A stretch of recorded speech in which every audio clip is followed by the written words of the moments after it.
अस्सलाम वालेकुम प्यारे बच्चों, उम्मीद है आप खैरियत से होंगे। मैं सुनाने जा रही हूँ आपको एक खूबसूरत कहानी। किसी शहर में एक किसान रहता था। किसान अपने खेत में शलजम लगाया करता था। एक दफ़ा एक शलजम बड़े से बड़ा होता गया, हत्ता कि इतना बड़ा हो गया कि उसको निकालना ही नामुमकिन हो गया। किसान ने अपने बेटे को बुलाया और कहा, इस भारी भरकम शलजम को निकालना है। दोनों ने मिलकर जोर लगाया, पर ना हो सका। किसान ने अपनी बेटी रानी को बुलाया और कहा, बेटा आओ मिलके जोर लगाते हैं। पर फिर भी वो शलजम ना निकल सका। किसान ने बकरी को बुलाया। बकरी ने कहा, मैं भी आपकी मदद करूंगी।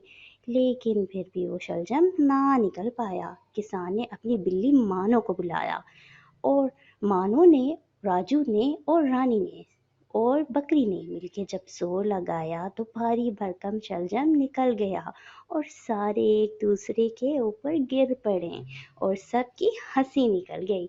इस तरह वो भारी भरकम शलजम निकालने पे कामयाब हो गए। बच्चों, अगर मिलकर काम करेंगे तो कामयाबी आपका मुकद्दर है। इत्तेफाक में बरकत है। इंशाल्लाह फिर मिलेंगे नई कहानी के साथ। तब तक के लिए अल्लाह हाफिज।